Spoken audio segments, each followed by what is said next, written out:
Salam kamir kekaguman ilahi mengarah pada iman dan rahmat. Saudara-saudari yang terkasih, saya menjadi seorang demonstran yang dari ratusan ribuan orang ikut demonstrasi di lapangan, di jalan-jalan raya kota, di Monas, di alun-alun, di tempat manapun. Kemarin harga BBM baru naik, walaupun BBM yang bukan subsidi ya. Turunkan harga BBM. Turunkan harga BBM. Itu kalau demo ya, kemudian woi, di sini negeri kami, kita semua harus demo. Rakyat bersatu tak bisa dikalahkan. Kemudian banyak orang kemudian mulai mencaci maki apa saja, mendemo apa saja, bahkan mungkin bukan temanya tentang demo hari itu, keluar juga, pokoknya menjadi lampiasan unek-unek, keluar kejengkelan dan keluar seakan-akan berak dan juga muntah di tempat atau ajang demonstrasi itu. Semua orang teriak, semua orang ngamuk, bahkan anak-anak kecil pun ikut. Mereka ngamuk, mereka merusak, dan kemudian setelah ditanya, kalau ditangkap ditanya apa? Tidak tahu. Ini demo apa? Tidak tahu. Ini tulisannya apa? Padahal tulisannya misalnya turunkan harga, turunkan BBM.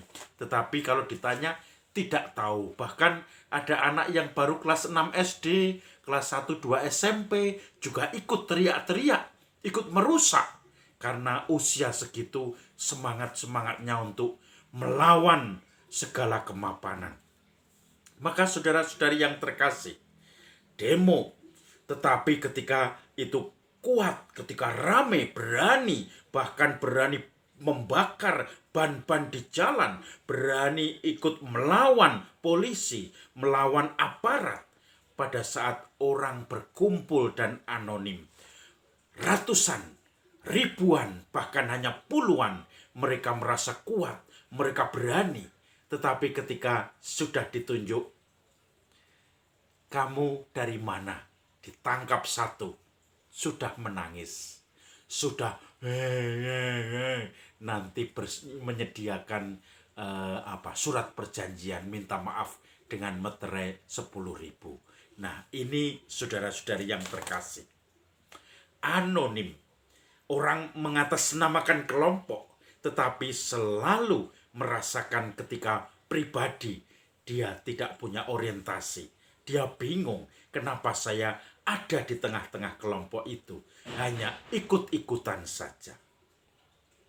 Saudara-saudari yang terkasih, Injil hari ini Yesus mengajarkan pada murid-muridnya tentang iman adalah masalah pribadi, bukan masalah kelompok, bukan masalah kata orang, bukan masalah orang kebanyakan. Kita hanya ikut-ikutan.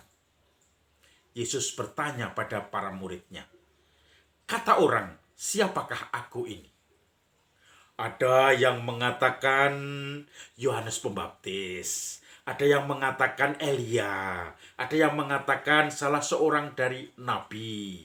Oh itu ya Elia, tadi orang tadi mengatakan nabi. Itu kata orang. Lalu apa katamu sendiri? Menurut kamu siapakah aku ini? Lalu Simon Petrus menjawab, engkaulah Mesias, anak Allah yang hidup. Tetapi Yesus kemudian menutup Injil hari ini dengan mengatakan, jangan kau ceritakan hal ini kepada siapapun. Jangan kau sampaikan tentang Mesias, anak Allah yang hidup adalah aku. Tetapi ketahuilah, anak manusia akan menanggung banyak penderitaan, ditangkap, disalib, dan dibunuh. Itu yang akan dijalaninya. Tetapi pada hari ketiga akan dibangkitkan. Nah, ada dua topik yang bagi saya menarik. Satu, iman berhubungan dengan masalah pribadi, bukan kata orang. Itu yang pertama. Yang kedua adalah bahwa untuk mencapai menghayati iman, masuk dalam misteri Mesias, itu tidak mudah. Karena Mesias bukan orang yang selalu sukses, orang yang semuanya dengan mudah, dengan gampang, dengan instan menunjukkan keberhasilan, kesuksesan, kemapanan, kemakmuran. Tetapi justru lewat salib, penderitaan, dianiaya untuk sampai bangkit dan menjadikan kemuliaan bagi ciptaannya. Saudara-saudari yang terkasih, saya rasa ini hal yang layak kita renungkan. Orang sering berpolemik, baptis bayi. Saya kan dulu dibaptis bayi. Saya terpaksa, saya tidak tahu apa-apa. Sekarang saya juga seenak saya sendiri. Nah, waktunya Yesus bertanya, menurut kamu siapakah Mesias? Siapakah anak manusia itu? Menurut kamu siapa aku? Itu sebetulnya yang ingin dikatakan Yesus. Maka tentu jawabannya bukan kata orang. Jawabannya bukan karena orang tuaku yang membaptis aku sejak bayi. Sekarang aku ikut orang tua. Iman selalu berkembang dari orang yang rame-rame menjadi orang yang pribadi. Karena masalah iman adalah masalah kedalaman pribadi. Sekarang kita ke gereja, tidak bisa mengatakan tidak enak kalau tidak ke gereja di hari Minggu.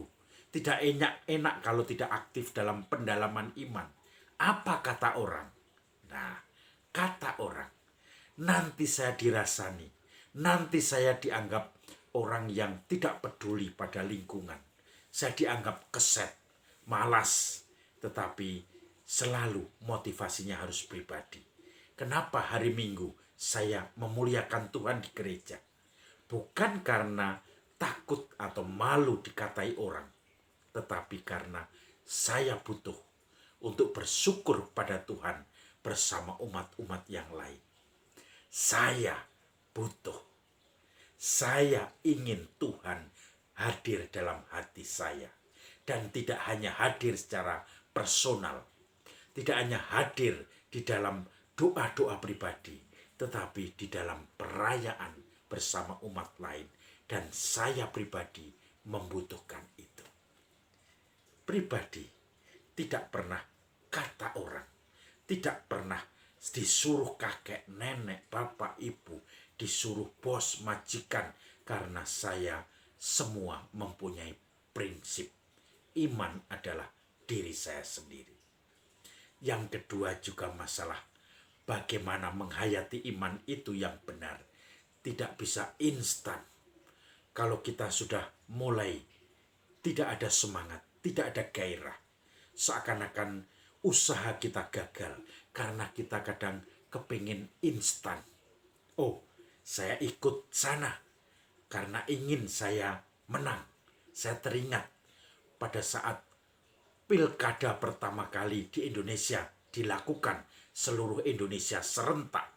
Walaupun tidak 100% daerah melakukan pilkada serentak, karena ada yang sudah 2 tahun, 1 tahun, tetapi pernah kurang lebih dilaksanakan serentak. Dan saudara-saudari, apa yang terjadi? Yang terjadi adalah orang tidak siap kalah. Banyak calon-calon pimpinan daerah, calon-calon birokrat yang sudah menghabiskan kekayaannya untuk menjago sebagai pimpinan daerah. Bupati, wali kota, bahkan lurah, itu semuanya kemudian kalah. Hartanya sudah habis untuk memberikan makanan dan juga biaya kos untuk kampanye-kampanye. Tetapi ternyata dia kalah. Habis semua. Tidak hanya itu, yang menyakitkan adalah kawan-kawannya dulu yang mendukung dia mati-matian, yang memuji-muji dia sehingga dia berani maju sebagai caleg atau mungkin sebagai calon pimpinan daerah. Begitu dia kalah, orang itu mulai pelan-pelan meninggalkan dia, mencari perlindungan baru, yaitu tentu saja pimpinan yang terpilih, dan kemudian lupa akan orang itu.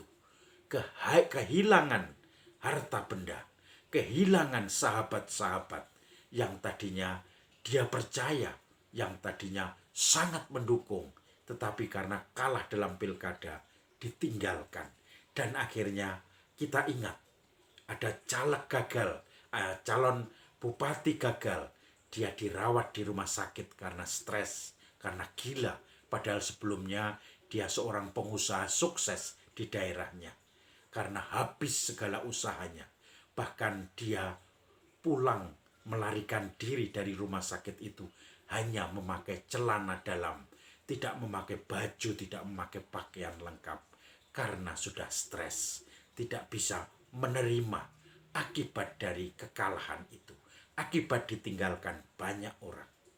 Maka saudara-saudari yang terkasih, itulah pemimpin yang inginnya instan, yang tidak bekerja keras untuk menggalang persaudaraan, pemberdayaan masyarakat, sehingga masyarakat memilih dengan sukarela. Tetapi dia adalah orang yang tiba-tiba mencalonkan diri karena uang, karena modal, karena sahabat relasi yang dibayar, sehingga ketika kalah, ketika masuk dalam kondisi salib, dia tidak siap dan akhirnya dia pun jatuh. Saudara-saudari yang terkasih, saya rasa banyak kita beranggapan seperti sukses yang instan itu, yang serba enak. Tetapi kita tidak memperhitungkan kegagalan yang di depan mata.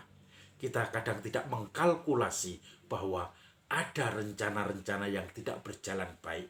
Dan disitulah salibnya. Kita harus siap. Tidak hanya semuanya selalu sukses, tetapi siap untuk kalah dan nanti bangkit lagi. Saudara-saudari, salam kamir, kekaguman ilahi mengarah pada iman dan rahmat.